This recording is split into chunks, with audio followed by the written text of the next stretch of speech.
دہشت گردی کیوں ہوتی ہے؟ مسجدیں اور امام بارگاہیں محفوظ نہیں۔ سارا الزام عدالتوں پر نہیں لگایا جا سکتا۔ اصل بات تفتیش کی ہے۔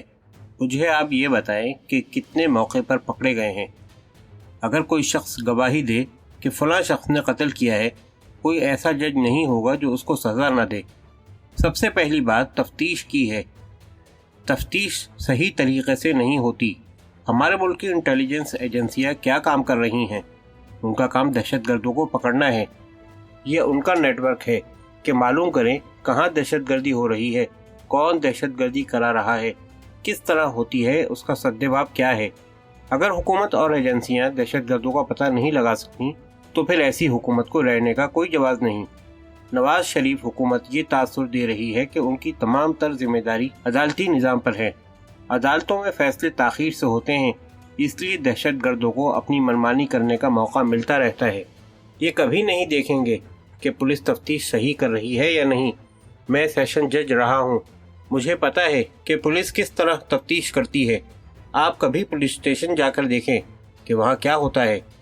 میں پولیس پر تنقید نہیں کر رہا، ان میں اچھے لوگ بھی ہیں۔ عام تاثر یہ ہے کہ سب سے زیادہ کرپشن پولیس کے محکمے میں ہے۔ میں آپ کو بتاتا ہوں کہ ہوتا کیا ہے۔ ایک شخص گھر میں قتل ہو جاتا ہے، مقتول کا بیٹا یا کوئی قریبی عزیز پولیس اسٹیشن چلا جاتا ہے۔ وہ جا کر بتاتا ہے کہ ہمارے گھر میں قتل ہو گیا ہے۔ تھانہ دار پوچھتا ہے کہ کس نے قتل کیا ہے؟ وہ شخص بتائے گا کہ فلاں آدمی نے کیا ہے، اس کے ساتھ ہماری دشمنی ہے۔ پولیس اہلکار اس سے دریافت کرے گا کہ اس شخص کا والد ہے، بھائی کتنے ہیں، تم سب کو نامزد کر دو کہ یہ حملہ کرنے آئے تھے۔ اس کا فائدہ یہ ہوگا کہ ان کی فیملی کے تمام افراد اندر ہوں گے تو پیروی کوئی نہ کر سکے گا۔ چنانچہ پولیس افسر FIR کے مطابق تمام لوگوں کو حراست میں لے لیتا ہے۔ حراست میں لینے کے بعد پولیس اہلکار دونوں پارٹیوں سے پیسے لیتے ہیں۔ حراست میں لینے والوں کو کہیں گے کہ آپ تھوڑے دنوں کے لیے قید ہیں، آپ فکر نہ کریں، ضمانت ہو جائے گی۔ سیشن کورٹ میں آپ کی ضمانت نہ ہوئی تو ہائی کورٹ میں ہو جائے گی۔ کوئی نہ کوئی عدالت آپ کو شک کا فائدہ دے کر چھوڑ دے گی۔ ان کی سمجھ میں یہ بات آ جاتی ہے۔ ہمیں بھی پتہ ہوتا ہے کہ کیا ہو رہا ہے۔ میں نے ہزاروں کی تعداد میں قتل کے کیس سنے اور ان کا فیصلہ کیا ہے۔ اصل تفتیش پولیس کی ہوتی ہے، وہی لا اینڈ آرڈر چلاتی ہے۔ اگر صحیح مجرم ہو اور اس کے خلاف گواہی ہو تو وہ کیسے چھوڑ سکتا ہے؟ کیا عدالتوں نے کسی کو سزا نہیں دی؟ اگر کسی ملک میں فوجی عدالتیں قائم ہو جائیں تو اس کا مطلب یہ ہوا ماشاء اللہ نافذ ہو گیا۔ فوجی عدالتیں صرف ماشاء اللہ دور میں چلتی ہیں۔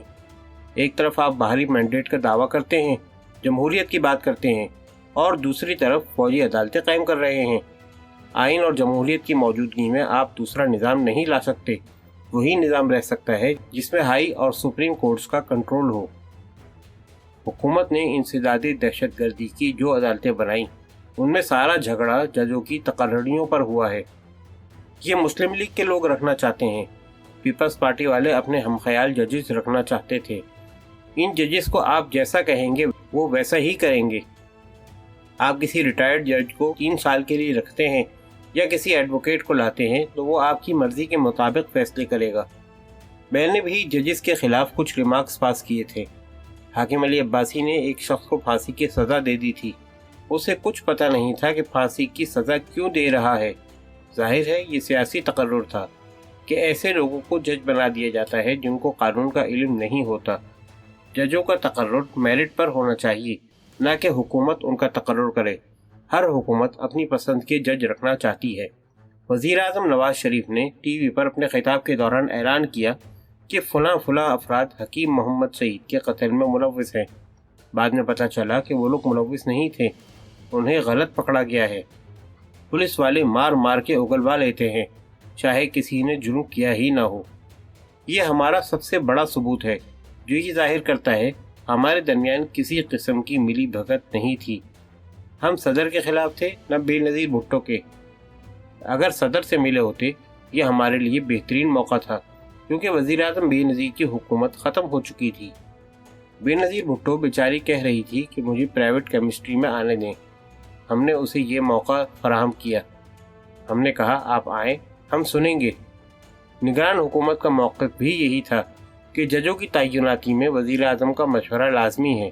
یہ بات ہمارے فائدے میں تھی، لیکن ہم نے کہا along as we have consultation which caution parliamentary form of government in which Prime Minister is the head of the government and advice of Prime Minister under Article 45 is binding on all other matters. It is also binding on all national matters. یہ اتنا اچھا فیصلہ تھا کہ ساری قوم اس سے خوش ہوئی. سب لوگ کہتے تھے کہ عدلیہ آزاد ہے. اگر عدلیہ آزاد نہ ہوتی تو وار کرانے کا بہترین موقع تھا. نگران حکمران تو خود ہی کہہ رہے تھے کہ آپ ہولڈ کریں کہ وزیر اعظم کا مشورہ لازمی نہیں. ہم نے ایسا کیوں نہ کیا؟ اگر ہم ایسا کہہ دیتے تو عدلیہ اور بھی آزاد ہو جاتی. دوسرا کیس اچکزئی کا تھا. انہوں نے 8ویں ترمیم کو چیلنج کیا تھا. یہ ترمیم ضیاء الحق کے دور میں آئی تھی. یہ وہ دور تھا جب انہوں نے 1985 میں آئین کو ریوائیو کیا تھا. اس کے ذریعے انہوں نے محمد خان جنیجو کی حکومت میں قومی اسمبلی سے ماشاء اللہ کے تمام احکامات کو مؤثر قرار دلایا تھا. انہیں یہ خوف تھا کہ کہیں عدلیہ ماشاء اللہ کے ضابطوں کو غیر قانونی قرار نہ دے دے. اس کے ساتھ ہی انہوں نے ماشاء اللہ ختم کر دیا. غیر جماعتی بنیادوں پر منتخب ہونے والی قومی اسمبلی اور حکومت کے درمیان یہ معاہدہ ہوا تھا. 8ویں ترمیم میں بہت سی شقیں شامل تھیں. اسلامی شقیں، وفاقی شرعی عدالت، عدلیہ کے اختیارات بھی کم کیے گئے تھے. اسی ترمیم میں آرٹیکل 58(2)(b) تھا. یہ آرٹیکل صدر کے فائدے میں تھا. ضیاء الحق کہتے تھے کہ ملک میں بار بار ماشاء اللہ لگتا ہے، تاہم ماشاء اللہ نہیں لگانا چاہیے. وہ صدر اور وزیر اعظم کے اختیارات میں توازن قائم کرنا چاہتے تھے.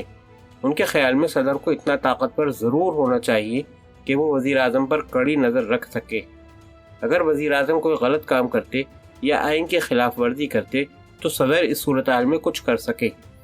آرٹیکل 58(2)(b) کے تحت صدر کو اختیار دیا گیا کہ وہ اپنی صوابدید کے مطابق حکومت کو معزول کر سکے. سن 77 کے بعد اس ملک میں ماشاء اللہ نہیں لگا. جتنی بار بھی ہوا آرٹیکل 58(2)(b) استعمال ہوا. ضیاء الحق نے سب سے پہلے محمد خان جنیجو کی حکومت ختم کی.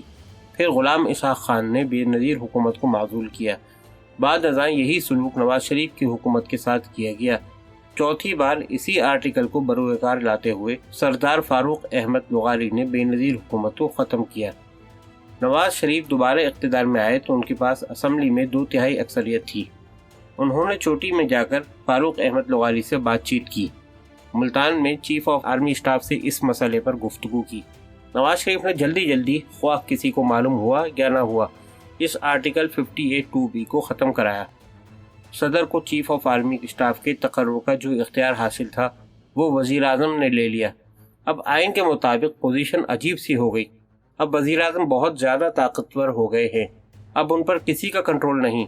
وہ اپنی مرضی سے یا اسمبلی میں عدم اعتماد کی تحریک سے اقتدار سے الگ ہو سکتے ہیں. جب 2/3 اکثریت ہو تو عدم اعتماد کی تحریک پاس ہی نہیں ہو سکتی. اس قسم کی صورتحال میں میرا خیال تھا کہ عدلیہ کو سرگرم ہونا چاہیے، جوڈیشنل ایکٹیویزم ہونا چاہیے. عدلیہ کی یہ ذمہ داری ہوتی ہے کہ وہ آئین کی بالادستی رکھنے کے لیے رولز آف لا قائم کرے. عدالت یہ کام آئین کی تشریح کر کے کر سکتی ہے. اگر انتظامیہ یا مقننہ اپنی حد سے تجاوز کرے تو عدلیہ اسے خبردار کرے. قومی اسمبلی جو قانون پاس کرتی ہے کیا وہ آئین کے یا بنیادی حقوق کے مخالف تو نہیں؟ یہ طے کرنا عدلیہ کے اختیار میں ہے. عدلیہ حکومت کو کہہ سکتی ہے کہ فلاں معاملے میں آپ نے حد سے تجاوز کیا ہے. میں نے ہتھکڑی کیس میں وزیر اعظم کو نوٹس دیا تھا کہ آپ کی بطور وزیر اعظم بہت بڑی شان ہے. آپ کابینہ کے اجلاس کی صدارت کریں، بڑے بڑے فیصلے کریں. اگر بعض افسران نے کوئی غلط کام کیا ہے اور آپ کو علم ہوا ہے تو آپ ٹیلی فون کریں.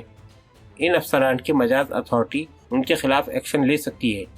اس اتھارٹی سے کہا جائے گا کہ ان افسران کے خلاف اینٹی کرپشن میں کیس درج کرایا جائے، FIR کٹوائیں، تاکہ ان لوگوں کو قانون کے تحت جو تحفظ حاصل ہے اس کے بھاگ دوڑ کر سکیں. اگر وزیر اعظم کے حکم پر کسی افسر کو ہتھکڑی لگے اور اسے ٹی وی پر دکھایا جائے تو کون جج اس افسر کو ضمانت دے گا؟ سوال ہی پیدا نہیں ہوتا.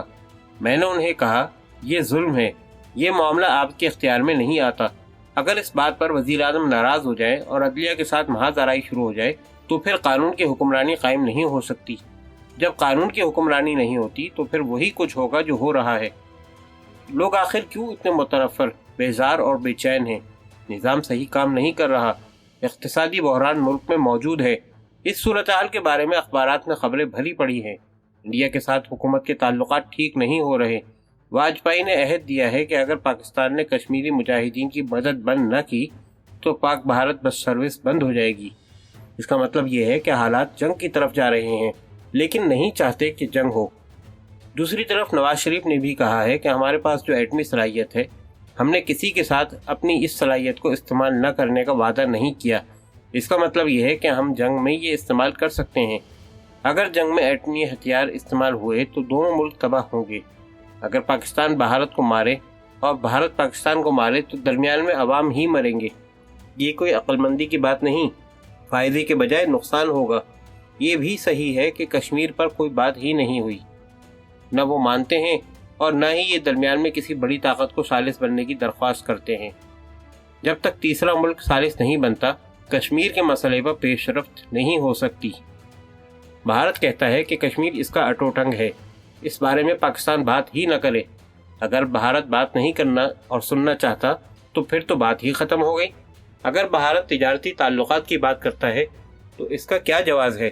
کشمیر کے بارے میں فیصلہ ہو سکتا ہے، ایسا فیصلہ جس پر کشمیری سب راضی ہوں۔ کشمیر بھارت کو ملتا ہے یا پاکستان کو، یا خود مختار، کوئی فیصلہ تو ہو تاکہ بات ایک طرف لگے۔ یہ اس وقت ہوگا جب کوئی تیسرا فریق ثالث بنے گا۔ آرٹیکل 58(2)(b) کے ختم ہونے سے ایک خلا پیدا ہو گیا ہے۔ حکومت کی طرف سے اختیارات میں تجاوز کے خلاف چونکہ اب کوئی چیک نہیں، اس لیے خدا نخواستہ ماشاءاللہ کی بات ہو سکتی ہے۔ مسلح افواج کو ملک کو انتشار سے بچانے کے لیے اقدام کرنا پڑے گا۔ 50 سال گزرنے کے باوجود ہم نے جمہوری طریقے سے ملک کو چلانا نہیں سیکھا۔ ہمیں تو یہ بھی معلوم نہیں کہ جمہوریت ہے کیا۔ بھارت میں حالات جو بھی ہیں وہاں جمہوریت تو ہے، یہ بات تو ماننا پڑے گی۔